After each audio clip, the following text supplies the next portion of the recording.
नमस्कार, मैं हूं पंडित अरविंद गौड़। स्वागत करता हूं आपका अपने YouTube चैनल ज्योतिष विद अरविंद गौड़ में। आज की चर्चा का विषय है सूर्य का राशि परिवर्तन। सूर्य अपनी नीच राशि में परिवर्तन कर रहे हैं 17 अक्टूबर को। एक महीने का ये गोचर प्रभाव होता है। इस एक महीने में सूर्य अपनी नीच राशि में गिने जाते हैं, सबसे कमजोर। लेकिन जो वो पूर्ण नीच होते हैं वो केवल 10 डिग्री तक, यानी पहले 10 दिन होंगे और वो रहेगा 27 तारीख तक। 17 अक्टूबर से 27 अक्टूबर तक सूर्य अपनी परम नीच राशि में रहने वाले हैं।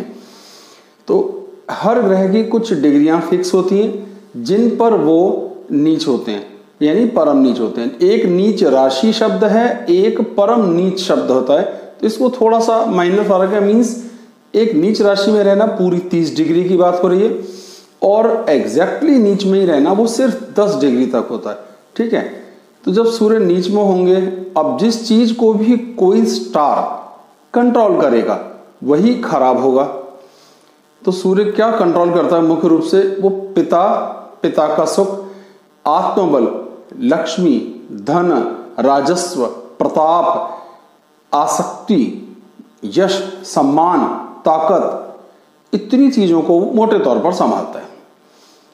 अब अगर खराब हो गया, नीच में जाएगा, तो यही सभी चीजें नेगेटिव असर पे आ जाएंगी। यानी पिता के सुख में कमी, सामर्थ्य की कमी, आत्मबल की कमी, आपकी शक्ति की कमी, कॉन्फिडेंस की कमी, ये आएंगी। अब देखिए, ये गोचर का एक प्रोग्राम है। इसमें सिर्फ ये बताने का प्रयास हो रहा है कि गोचर में इस एक महीने का प्रभाव पूरे विश्व पर किस तरह का हो सकता है। लेकिन ये संभव नहीं है पूरे विश्व में सबका आत्मविश्वास गड़बड़ा जाए, सबकी शक्ति खराब हो जाए, सबके पिताजी को कोई तकलीफ देखने में आ जाए। ऐसा नहीं हो सकता है। किनके लिए ज्यादा होगा? तो असर सबको होगा, पर जिसकी जन्म कुंडली में जन्म के समय से ही सूर्य ज्यादा वीक होंगे उनको बहुत ज्यादा प्रभाव आएगा। जिनका कम वीक होगा उन्हें कम प्रभाव आएगा। वैसे इस संबंध में सूर्य की शुभता अशुभता, या वो आपके लिए कितने लाभदायक हैं या नहीं हैं, मैं पहले भी एक वीडियो बना चुका हूं। लेकिन इस वीडियो में भी इसी का एक सेकंड पोर्शन, इसी वीडियो के अंदर आपको सूर्य को कैसे चेक करना है अपनी जन्म कुंडली में, उसका एक छोटा सा पोर्शन मैं जोड़ दूंगा, जिससे जिन्होंने पिछला मेरा प्रोग्राम नहीं भी देखा है तो उन्हें भी समझना थोड़ा सहज हो जाए, और एक तरह से चैप्टर भी कंप्लीट हो जाएगा। गोचर का भी पूरी बात हो जाएगी, और जो परमानेंट कुंडली में, यानी मुख्य जन्म कुंडली जो हमारी रहती है, उसमें वो आपके लिए कैसे, इस संबंध में भी चर्चा हो जाएगा। चलिए, बातचीत ज़्यादा लंबी हो गई, पर ये भी बहुत जरूरी रहती है। अब एक बात आती है कि सूर्य की अपनी कुछ सामर्थ्य और शक्तियां हैं, पहले उनकी चर्चा कर लेते हैं। एक शब्द होता है कारक। कारक का भाव होता है मेन कंट्रोलर, या जहां वो सबसे अधिक सुकून में होता है, या जहां वो सबसे ज्यादा अच्छे से अपनी क्षमता को दिखा सकता है। तो सूर्य 3 घरों का कारक है, पहले घर का, 9वें घर का और 10वें घर का। इन घरों में सूर्य अगर है तो उसे वहां का कारक, वहां का मुख्य कंट्रोलर, वहां का नेचुरल कंट्रोलर, वहां का प्राकृतिक अधिकारी, अब जैसे चाहे इन शब्दों को कह सकते हैं, माना जाता है। दिस मीन्स पहले 9वें और 10वें घर में अगर सूर्य रहेगा तो वहां उसका प्रभाव सबसे अधिक अच्छा आ सकता है। कारक के साथ एक खास ड्रॉबैक ये जुड़ा होता है कि उसे अपने कारक घर में अकेला नहीं होना चाहिए। अगर वो अकेला होगा तो उतना शुभ फल नहीं देगा। इसमें थोड़े थोड़े एक्सेप्शन हर एक स्टार के लिए अलग अलग हैं, पर फिलहाल सूर्य के लिए कोई भी नहीं है। जैसे गुरु के लिए है, वो 9वें घर में अकेला होने पर कोई प्रभाव नहीं करता, इस तरीके से। ठीक है, शुक्र के लिए है, वो 12वें घर में अगर रहेगा तो ये अलग बात है। अब एक और बल होता है जिसे हम कहते हैं दिग्बल, जहां वो और अधिक बली हो जाता है, तो वो है 10वां। यानी 10वें घर में वो कारक भी है और दिग्बली भी है। विषम राशियां जैसे 1, 3, 5, 7, 9 इत्यादि 11, तो विषम राशियों में उसको स्थान बल की प्राप्ति होती है, तो वहां भी वो बलवान काउंट होता है। जैसे अभी सूर्य हमारा तुला राशि में जाएगा तो ये स्थान बली तो कम से कम हो जाएगा, क्योंकि इसको दिग्बल की मैंने आपसे चर्चा कर ली। नैसर्गिक बल होता है। हम एक तरह से ग्रह, जैसे हमारे देश में संसद होती है तो उसमें एक कैडर फिक्स है कि ये प्रधानमंत्री हैं, ये राष्ट्रपति हैं, ये उपराष्ट्रपति हैं, देन और छोटे और छोटे और छोटे। तो हमारी जो ये ग्रह संसद है, समझ लीजिए इसे संसद मान लें, तो सूर्य यहाँ नैसर्गिक बल में सबसे अधिक बलवान है, यानी राजा के पद पर आसीन है। वो ही सभी ग्रहों को अस्त कर सकते हैं, उन्हें कोई अस्त नहीं कर सकता। सूर्य कभी भी वक्री नहीं होता किसी भी हालत में, हमेशा मार्गी होता है, ये उसका एक और प्लस पॉइंट है।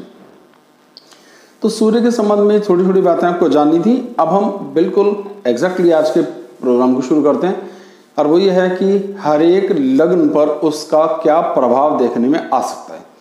मेष लग्न, चलिए एक और भी मैं बात चर्चा कर देता हूँ। कोई भी ग्रह जब असर करेगा तो करता कैसे है, क्या तरीका है उसको देखने का, या उसका ढंग क्या है। बहुत सी चीज़ें हो सकती हैं, लेकिन जो चीज़ें मुख्य रूप से देखी जानी चाहिए, किस भाव का स्वामी है वहाँ असर पड़ेगा, कहाँ बैठा है वहाँ के हिसाब से असर पड़ेगा, कहाँ उसकी दृष्टि है इस हिसाब से फर्क पड़ेगा। तो गोचर में ये तीन ही तरीके हैं देखने के लिए जो अच्छे हैं। नियम एक ये भी कहता है कि गोचर में चौथे, 8वें, 12वें भाव में अगर कोई ग्रह जाता है तो वो अधिक शुभ फलदायी नहीं रहता, उसका प्रभाव कम हो जाता है या बुरा असर भी कर सकता है। तो मेष लगन की बात करते हैं। मेष लगन के लिए अगर आप ध्यान देंगे तो 5वें घर के स्वामी हैं, यानी एक त्रिकोण के स्वामी है, इस लिहाज से उन्हें शुभता हासिल है मेष लग्न में, लेकिन अपनी नीच राशि में 7वें भाव में चले गए। कुछ हद तक केंद्र और त्रिकोण का जोड़ उन्होंने बनाया, तो 5वें घर के लिए खराब क्यों होंगे, क्योंकि 5वें घर के स्वामी होकर नीच में चले गए। पहली बात। 7वां भाव के लिए क्यों खराब है कि वहां नीच राशि में आ गए, लेकिन लग्न को अपनी उच्च दृष्टि से देखेंगे तो लग्न को शुभ फल देंगे, 5वां भाव का अशुभ और 7वां भाव का शुभ। तो अब लग्न को शुभ भाव देने से क्या होता है, कॉन्फिडेंस बढ़ता है, सेहत बढ़ती है, व्यक्तित्व पर फर्क आता है। यहाँ तो थोड़ी बहुत राहत आएगी, लेकिन संतान, ज्ञान, बुद्धि, डाइजेशन, एजुकेशन, बच्चों की एजुकेशन, सही मौके पर सही फैसले लेने की सामर्थ्य, जिसे एग्जीक्यूटिव डिसीजंस कहते हैं, वो हमारे नेगेटिव साइड में प्रभावित होने लगेंगे। इस एक पूरे महीने की बात हो रही है। कॉन्फिडेंस की कमी महसूस होगी। वैवाहिक जिंदगी में तनाव आएगा, क्योंकि सूर्य वहां बैठेगा तो वैवाहिक जिंदगी को थोड़ा डिस्टर्ब करेगा ही। तो क्या असर आया मेष के लिए कि लगन के लिए कुछ हद तक ठीक है, स्वास्थ्य, सेहत, व्यक्तित्व के लिए ठीक है, पर आंखों पर दबाव डालेंगे। एक, संतान के लिए ठीक नहीं है, ज्ञान के लिए ठीक नहीं है, बुद्धि के लिए ठीक नहीं है। ये सारी चीजें यहाँ पे हो जाती हैं, और ये सब चीजें आप स्क्रीन पे देख पा रहे होंगे। मैंने दिखाने की कोशिश की है वो कहाँ कहाँ अपना इफेक्ट कर रहा है। वृषभ लगन की बात करते हैं। वृषभ लगन के लिए वो चौथे घर के स्वामी आएंगे और छठे घर में बैठेंगे। चौथा घर हमारी माताजी को, मकान को, उच्च शिक्षा को, विदेश को, मन को, दिमाग को, दिमाग नहीं, मन को और हृदय को बिलोंग करता है। तो इन सब चीजों का स्वामी अगर कमजोर होगा तो इन्हीं सब मुद्दों पर हमें तनाव भी बढ़ेगा। लेकिन बैठा है छठे घर में। छठे घर में पापी ग्रह का जाना कोई खास खराब स्थिति नहीं है, तो शत्रुओं पर तो कुछ फायदा हुआ, कुछ बिगड़े हुए काम, हमारे जो बिगड़े हुए थे वो थोड़े बन सकते हैं। खर्चे बढ़ जाएंगे, क्योंकि 12वें घर पर उसकी उच्च दृष्टि आई, तो खर्चे बढ़ेंगे, समस्याएं बढ़ेंगी, मुफ्त की भागदौड़ बढ़ेगी।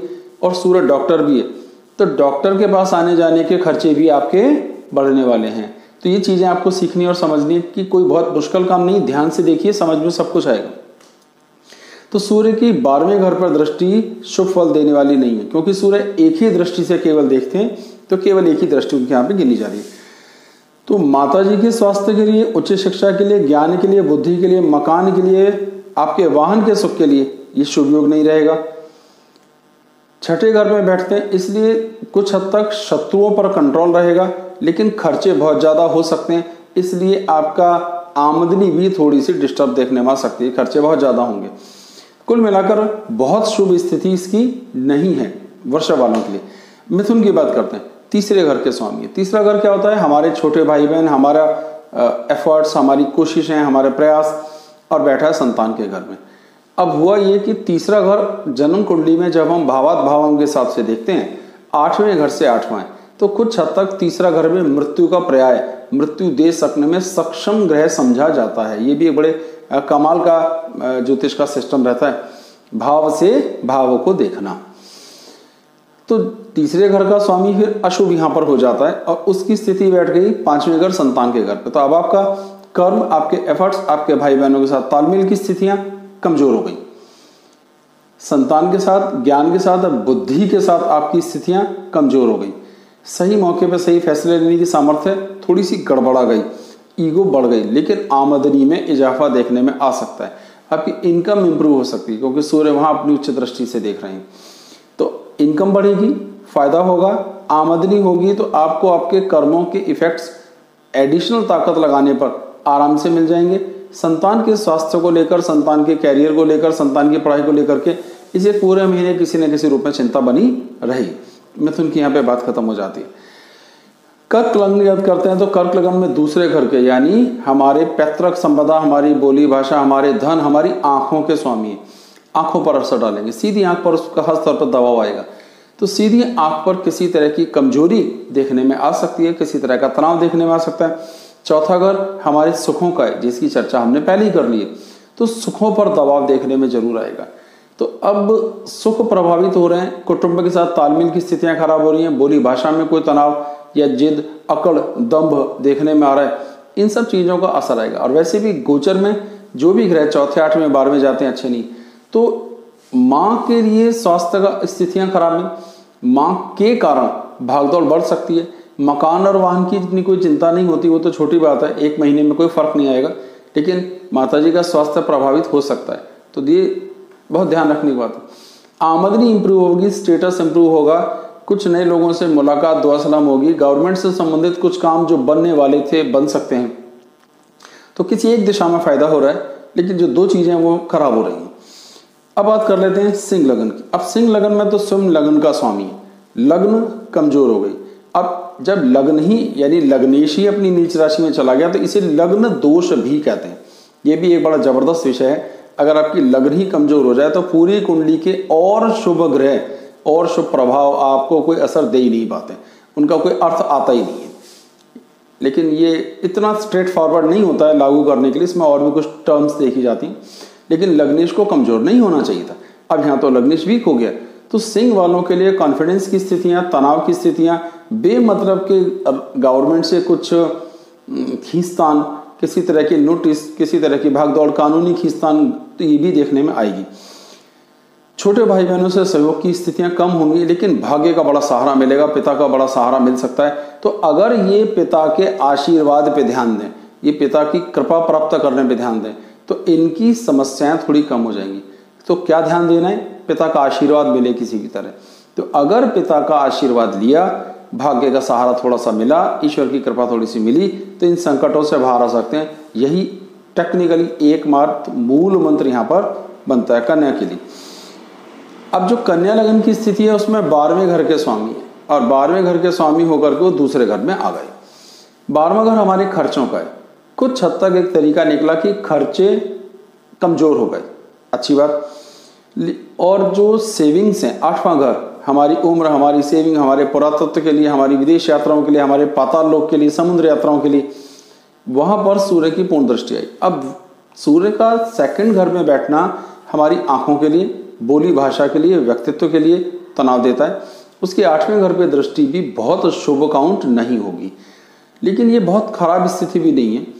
खर्चे हमारे कम हो गए, भागदौड़ हमारी थोड़ी कम हो गई, तो जो बोली भाषा का इम्पैक्ट है उसे तो बाद में भी हम संभाल सकते हैं। तो कन्या के लिए कोई बहुत खराब स्थिति नहीं है। सेविंग्स कुछ ना कुछ इंप्रूव होंगी, कुछ पैसा जोड़ने का मौका मिलेगा, तो आप कुछ न कुछ फायदे में। तो कन्या के लिए अत्यधिक खराब या दयनीय स्थिति बिल्कुल भी नहीं है। तुला लगन की बात करते हैं तो आमदनी का स्वामी 11वें घर का स्वामी होकर के लगन में अपनी नीच राशि में चला गया। आमदनी भी खराब हुई, पर जर्नली लगन में जो भी ग्रह रहते हैं उनका प्रभाव कुछ शुभ हो जाता है, केंद्र में रहते हैं उनका प्रभाव कुछ शुभ हो जाता है, एक मोटा मोटा सा तरीका है। लेकिन क्योंकि इनकम का 11वें घर का स्वामी ही कमजोर हो जाता है, तो बड़े भाइयों के साथ तालमेल की स्थितियां, कंधों में दर्द की शिकायतें, बुखार, आंखों के तनाव, सिर दर्द की शिकायतें बढ़ जाएंगी।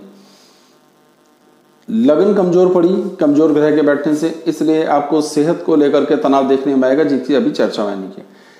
वैवाहिक जीवन पर इसकी पूर्ण दृष्टि पड़ेगी। तो कहीं ना कहीं ये दृष्टि भी बहुत शुभ फल देने वाली नहीं होगी, ये भी तनाव ही बढ़ाएगी किसी न किसी रूप में। तो हमारे लिए जो परिस्थितियां बन रही हैं वो ये कि तुला लगन वालों के लिए ये गोचर का प्रभाव अधिक शुभ आता हुआ नहीं दिखाई देता है। तो वैवाहिक जीवन भी प्रभावित हो रहा है, सेहत भी प्रभावित हो रही है, व्यक्तित्व प्रभावित हो रहा है, आमदनी प्रभावित हो रही है। तो कोई विशेष शुभ लाभ नहीं मिल रहा, उनके लिए खराब है। मैं उपाय सबके लिए लास्ट में एक साथ ही बता दूंगा जिससे कि आप समझ सकें। वृश्चिक लगन की बात करते हैं तो दशम भाव के स्वामी हो कराएंगे। दशम भाव हमारे जीवन स्तर की बात करता है, स्टेटस की बात करता है, पिता के सामर्थ्य का लाभ होने की, राज्य सरकार का लाभ होने की, इसमें हम स्थितियों को देखते हैं। अब चला गया 12वें घर में, यानी ये सब चीज़ें खर्च हो गई और वो ही ज़्यादा खर्च हो गई, तो हमारे खर्चे बढ़े, हमारा स्टेटस नीचे को आया, तनाव बढ़ा। और क्योंकि 12वें घर में कोई ग्रह जब गोचर में जाता है तो उसका भी शुभ फल प्राप्त बिल्कुल नहीं होता है। तो कुल मिलाकर वृश्चिक के लिए ये परिस्थितियां ठीक नहीं। जो दृष्टि छठे घर पर आई उसका एक फायदा ये कि शत्रुओं के बीच बचाव, कुछ पुराने झगड़ों का सॉल्यूशन होना, कुछ नए शत्रुओं को दबा देना, उनको समझा लेना या समझाने में कामयाब हो जाना देखने में आ सकता है। तो कुल मिलाकर जो फायदा आपको हो सकता है वो ये कि आपने कुछ परिस्थितियां शत्रुता वाली थी, जो पुराने झगड़े थे या किसी और के झगड़ों को सॉल्व करवा के भी कुछ पैसा अर्न करा, ये बिल्कुल पॉसिबल है। लेकिन ऑन दी होल आपकी इमेज, आपकी पोजीशन, आपके रुतबे, गवर्नमेंट में आपकी साख पर थोड़ा धक्का लग सकता है, सावधान रहिए। धनु लगन भाग्य के स्वामी, पिता के स्वामी होकर के, अब सूर्य वैसे भी पिता के ही स्वामी हैं मोटे तौर पर, क्योंकि पिता के ही वो प्राकृतिक नेचुरल कारक समझे जाते हैं, और वो अपनी नीच राशि में चलेगा और धनु वालों के तो पिता के स्वामी बन के आएंगे। तो पिता का स्वास्थ्य प्रभावित हो सकता है, पिता से संबंध प्रभावित हो सकते हैं, आमदनी में भी एक नेगेटिविटी देखने में आ सकती है, यानी आपकी आमदनी भी थोड़ी सी एक तरह से खराब हो, कम हो, दिक्कत आए। लेकिन ज्ञान, बुद्धि, पढ़ाई लिखाई के हिसाब से वहाँ उच्च दृष्टि का लाभ होगा। अगर आप पढ़ रहे हैं, स्टूडेंट हैं, तो आपके लिए ये महीना कुछ हद तक इस लिहाज से शुभ हो सकता है कि आपकी पढ़ाई लिखाई इंप्रूव हुई, आपने कोई एग्जाम दिया तो उस एग्जाम के रिजल्ट अच्छे आने की संभावनाएं बढ़ेंगी। संतान हो रही है तो संतान की स्थितियां भी देखने में अच्छी आ सकती। तो ये लमसम देखें तो 5वें घर के लिए शुभ, यानी ज्ञान, बुद्धि, सेहत, डाइजेशन, नॉलेज, सही मौके पर सही फैसला लेने की सामर्थ्य इंप्रूव होगी, आमदनी प्रभावित होगी, पिता से सुख संबंध, भाग्य का सुख संबंध नेगेटिव साइड पे प्रभावित होगा। पिता का आशीर्वाद लेना सीखें, पिता से कृपा प्राप्त करना सीखें, उनको प्रणाम करना सीखें, पिता तुल्य का जो भी हैं, पिता समान, उनको भी प्रणाम करना सीखें, आपकी समस्याएं कम हो जाएंगी। मकर लगन की बात करते हैं। मकर लगन के लिए सूर्य देवता जो है 8वें घर के स्वामी। वैसे सूर्य को अष्टमेश होने का दोष नहीं लगता है, इसको एक विशेष छूट है। चंद्र को भी अष्टमेश होने का दोष नहीं लगता है, लेकिन फिर भी दशम भाव में बैठ गए, अब वहां जाकर कमजोर हो जाते हैं। तो स्थिति क्या बनती है कि वो दशम भाव को कमजोर कर रहे हैं और चौथे घर पर अपनी पूर्ण उच्च दृष्टि डाल रहे हैं। चौथा घर से जो कुछ देखते हैं उनको इंप्रूव करेगा, यानी माता जी के सुख को, मकान को, वाहन को, उच्च शिक्षा को, कहीं बाहर घूमने जाने की, इन सब चीज़ों को, इसको तो इंप्रूव कर देगा। स्टेटस को खराब करेगा, यानी कि आप किसी ना किसी से कुछ बिगाड़ रहे हैं, कुछ काम बिगड़ रहा है, उस पर ध्यान नहीं दे पा रहे हैं, तो ये भी एक चीज़ देखने में आ सकती है। घूमना फिरना, दूर की यात्रा, कुछ बेमतलब का ऐसा पैसा खर्च करना जिसके लिए बैंक से निकाल के खर्च करना है, यानी जमा पूंजी फिजूल में खर्च करना, ब्लॉक करना भी देखने में आ सकता है। सोचिए आपने मकान लिया तो जमा पूंजी निकाल के लोगे, आपने कार ली तो जमा पूंजी, तो वो लाभ अगर हो रहा है तो आपकी जमा पूंजी भी उसमें एग्जॉस्ट हो रही है, कंज्यूम हो रही है। तो कुल मिलाकर नुकसान नहीं है, मकर के लिए ठीक ही है, अच्छा है, कोई खास तकलीफ नहीं है। अब बात करते हैं कुंभ लगन की। अब कुंभ लगन के लिए सप्तम भाव के स्वामी है, पत्नी या वैवाहिक जीवन क्या लेते हैं सभी के हिसाब से, तो वैवाहिक जीवन का स्वामी। अगर वो कमजोर होगा तो वैवाहिक जीवन प्रभावित होगा ही, तालमेल की कमी हो जाएगी, एक दूसरे को समझने में दिक्कत आएगी, एक दूसरे पे दोषारोपण, शक की प्रवृत्तियां, एक दूसरे के व्यक्तित्व पे ही तनाव देखने में आ सकता है। तो वैवाहिक जिंदगी फर्क पड़ेगा, पिता के साथ तनाव देखने में बढ़ेगा, उनके स्वास्थ्य को फर्क पड़ेगा, पत्नी के स्वास्थ्य को या वैवाहिक जीवन में जीवन साथी के स्वास्थ्य पर भी इसका नेगेटिव असर देखने में आ सकता है। तो ये कोई बहुत अच्छी स्थिति यहाँ पे नहीं बनती। असर इसका सिर्फ इतना सा देखने में आएगा कि आपकी एफर्ट्स बहुत बढ़ जाएंगे, आपकी मेहनत बढ़ेगी, आपके भाइयों के साथ आपका तालमेल बढ़ेगा, उसका फायदा आपको जरूर होगा। लेकिन कुल मिलाकर पिता के साथ, भाग्य के साथ, वैवाहिक जीवन की स्थितियों को तनाव देगा। कुंभ के लिए बाकायदा खराब है, बिल्कुल सही नहीं है। मीन की बात करते हैं तो छठे घर का स्वामी होकर के आठवें घर में बैठा, इसे विपरीत राजयोग भी कहते हैं। छठे बीमारियां, कष्ट, तनाव, कर्जा, शत्रु और मर गए। अच्छा ही हुआ, खराब स्थिति और खराब हो गई तो हमारे हक में हो गई। एक तरीका इसको समझने का ये विपरीत राजयोग का अच्छा है, लेकिन इसका असर हमारे दूसरे घर पर आएगा, जो हमारे बोली भाषा व्यक्तित्व उसको देखता है, हमारी आंखों को देखता है। तो ये कहीं ना कहीं हमें कुछ तकलीफें ऐसी दे सकता है जो जननांगों से संबंधित हो सकती हैं। किसी तरह का इन्फेक्शन छोटा मोटा इस दौरान देखने में आ सकता है, आंखों को तनाव देखने में आ सकता है, गुस्सा बढ़ सकता है, शत्रु दबेंगे, बीमारियां कंट्रोल हो सकती हैं जो पहले से थी, कर्ज कंट्रोल हो सकता है, कुछ कर्ज का पुराना सेटलमेंट हो सकता है, कुछ पैसा आपका था वो वापस भी आ सकता है। इतनी सुविधाएं तो मिलेंगी, लेकिन जो इसका नेगेटिव इम्पैक्ट आ रहा है, आठवें घर में बैठना उसके लिए शुभ नहीं है, तो वो कहीं ना कहीं आपके लिए खराब असर ही करेगा। तो सारी लग्नों की बात हो गई। सूर्य के लिए जो हम मुख्य रूप से कर सकते हैं, पहला उपाय जो करना चाहिए, पिता का आशीर्वाद लीजिए, पिता तुल्य का आशीर्वाद लीजिए, ठीक है ना, पिता या पिता समान। मैं कभी भी गोचर में स्टोन पहनने की राय नहीं देता, क्योंकि एक एक महीने की चीज के लिए स्टोन पहनने का कोई तुक बनती नहीं, ये मेरा विचार हो सकता है। सूर्य के बीज मंत्रों का जाप कर सकते हैं, गाय को गुड़ और गेहूं की रोटी दे सकते हैं, अगर सूर्य देवता को जल चढ़ा सकते हैं। इतने में से कोई सा भी अगर आप उपाय करते हैं पूरे एक महीने, तो जो कुछ भी नेगेटिव साइड का प्रभाव है वो कम हो जाएगा, वो उतना अधिक नहीं रहेगा। तो उपायों की लिस्ट भी मैंने आपको दिखा दी है। मैंने जो पहले वीडियो इस संबंध में अपलोड करा है उसमें 3 फिल्टर की चर्चा मैंने की थी। आपको मैं बिना एग्जाम्पल के तीनों फिल्टर बता देता हूं। वो क्या है कि अगर सूर्य दूसरे घर में, चौथे घर में, 5वें भाव में, 7वें भाव में, 8वें भाव में और 12वें भाव में है, तो वो शुभ फल नहीं भी दे सकता। पहला फिल्टर आप स्क्रीन पे देख पाए, मैंने वहां कुंडली में सर्किल बना दी, जिससे आपको एक आइडिया हो जाए कि यहां पर अगर आपकी जन्म कुंडली में सूर्य है तो वो शुभ फल नहीं दे सकता या नहीं भी दे सकता। और भी 2 चीजें अभी बताता हूं। ये पहला फिल्टर है। नवांश कुंडली में छठे, 8वें, 12वें भाव में सूर्य को नहीं होना चाहिए। 2 बातें। तीसरा, उसको अपनी शत्रु और नीच राशि में नहीं होना चाहिए, यानी वृषभ, तुला, मकर और कुंभ में नहीं होना चाहिए। आपने गौर से देखा, इन 3 राशियों में नहीं होना चाहिए। और किन ग्रहों के साथ नहीं होना चाहिए, उनका नाम है चंद्र, मंगल, राहु और केतु।